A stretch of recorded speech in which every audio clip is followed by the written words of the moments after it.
Good, and welcome back to this live question and answer session on childhood eczema. And I'm now joined by my colleague from Denver, US, Professor Bob Dellavalle, and Nurse Consultant Sandra Lawton. And this is part of National Eczema Week, and we're doing it with the Nottingham Support Group for Carers of Children with Eczema. I hope you can hear us, but just a reminder that we can't hear you.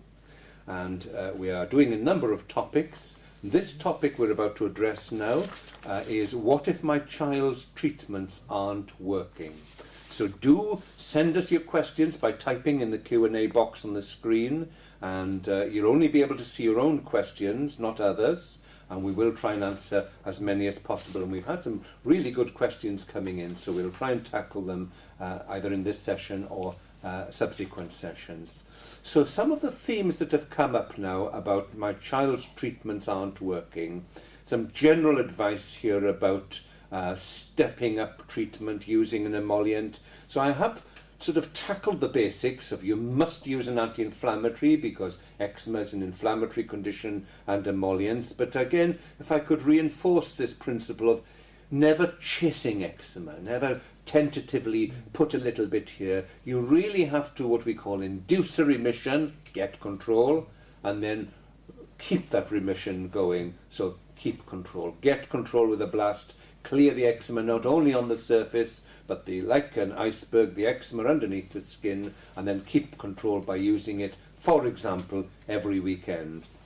And if it doesn't work, and if you start off with a very mild topical steroid, for example, and it's not enough, it may be enough, in which case stick with it. But if it's not enough, you probably need a stronger one.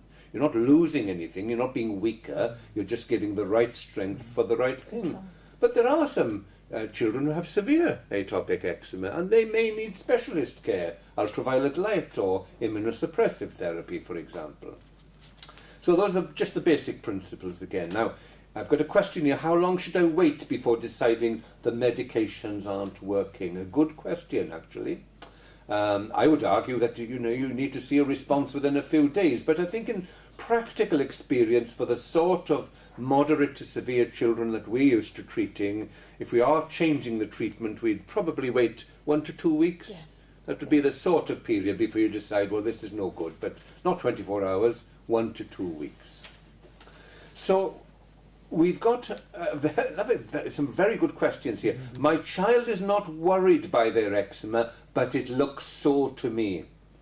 So I think if the child is able to communicate and is not scratching and is clearly quite happy, but you're distressed because it looks red, my advice is to be guided by the child, because you don't want to end up over-treating eczema. So you can tolerate a bit of eczema if your child is quite happy to live with it. So I have eczema and I live with it and I tolerate it. It's not bad.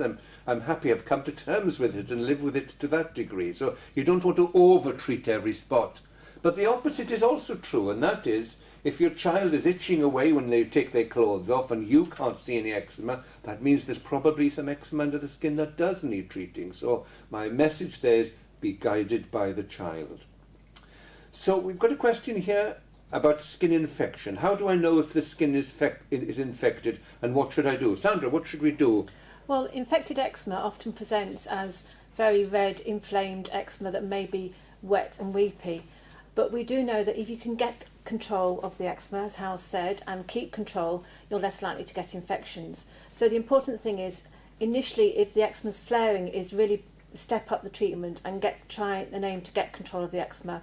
If the eczema is very severe and weeping, then we may use antibiotics. But a study from the Wales Cardiff team looked at topical antibiotics in children in the community and found that antibiotics weren't needed. So it really depends on the severity of your child's eczema. And I always explain to parents, it's like if you've got poorly controlled eczema, the bacteria have a party in that eczema. So get control, keep control, you're less likely to have infections. Yeah, I quite agree, Sandra. The key to treating particularly recurrent infections is to treat the fertile soil that's giving rise, because the bacteria that causes the secondary infections loves the dry conditions that happen in eczema, and if you control the inflammation, the bacteria go down there. So we're tending to use less antibiotics, unless of course the child is ill and has acute eczema. Just before I move on to the systemic treatments, a question has come in from Amanda. What is the difference between a temporary flare and not working? A very good question. I think I'd answer that by the 10-day rule. If it's a temporary flare, it would tend to be improving by that day 10, whereas if it's not working at all, you're not seeing a shift, or it would get worse. So I think that sort of 10-day rule is a good guide to deciding actually it's not working. This isn't a little temporary flare that should be responding. So thank you for that question. Now the next question, because there's a very exciting time in treatment of particularly severe eczema. There's a question here: what new treatments are available on the horizon for children? And a specific question: when will dupilumab, which is a new treatment that's been just licensed in the UK and approved by NICE for adults who fail to respond to another oral medication called cyclosporin, when will it be available in the UK for children? So the answer is it will probably be available, but on a sort of compassionate or early access to medicines program at the end of this year, and then only in centres that are approved, that gather adequate data on safety, etc.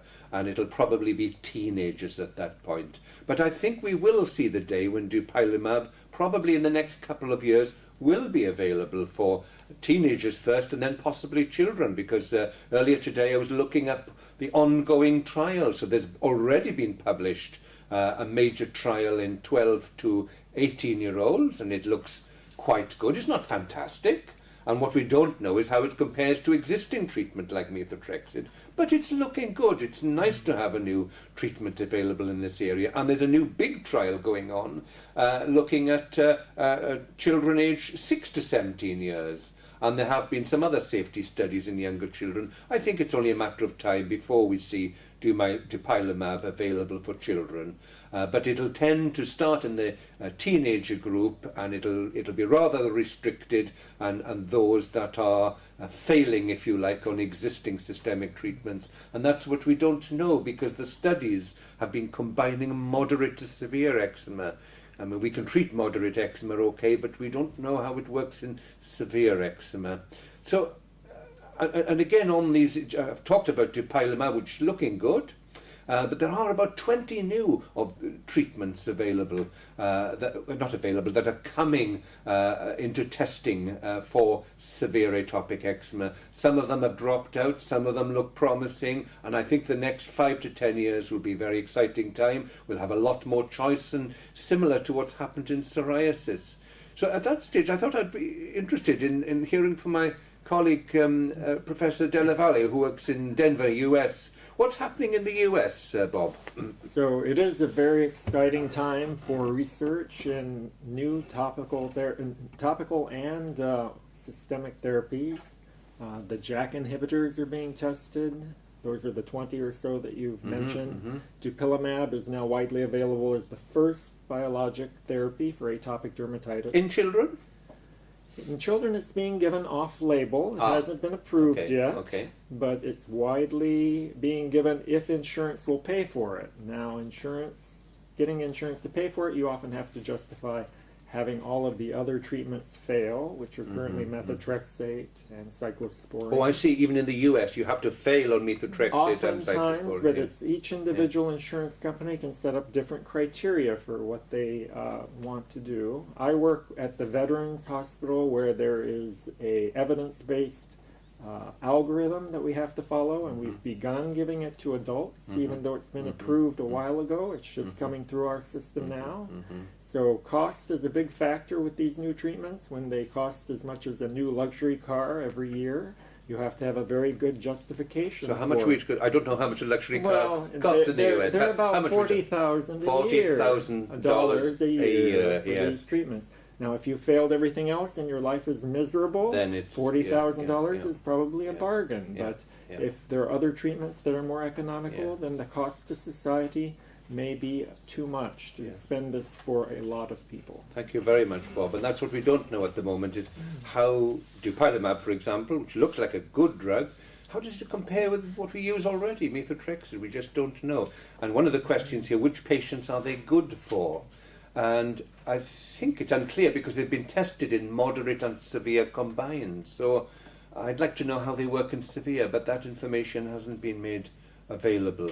And people have asked, why are they different to immunosuppressants like methotrexate or azathioprine? And the answer is they're much more specific.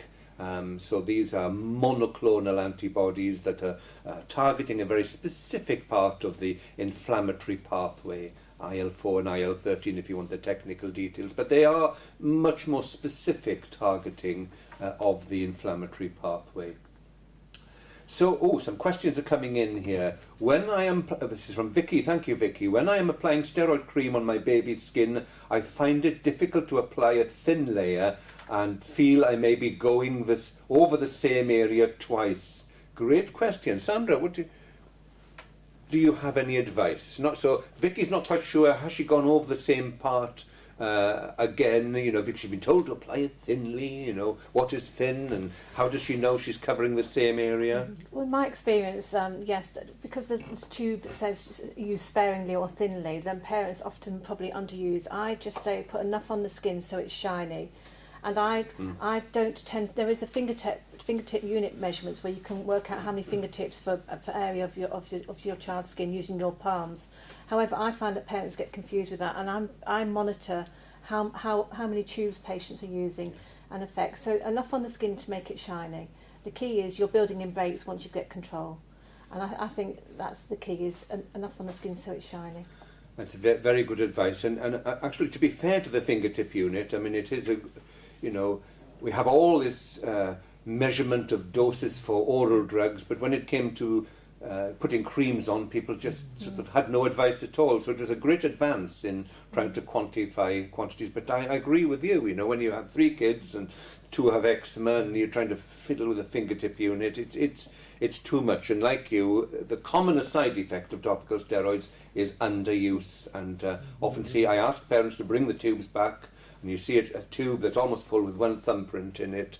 That to me is the best guide. I look at their tubes, as it were, and that's a helpful thing. So I would say, Vicky, relax. If you've gone over the same area twice, you won't cause twice as much harm. A bit of a waste maybe, but just relax and shove it on, but do it in the direction of the hair and don't rub it in too vigorously. And I think parents often stop too soon with their steroids, because I say don't not only look at the skin and notice that the eczema is improving, but feel, like we've been talking earlier, feel the texture of the skin. Close your eyes, and if you can still feel eczema, you need to treat.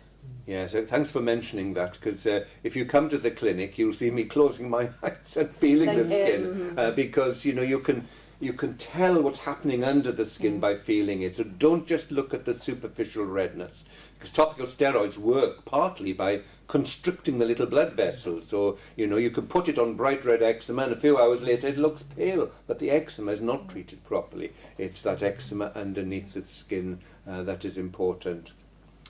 A question here from Lisa. Thank you for asking this question. Our GP surgery are pushing us to move to alternatives which are cheaper moisturisers. We have found that Aveeno is brilliant for us, but we're reluctant to change. Do you agree we should be reluctant to switch?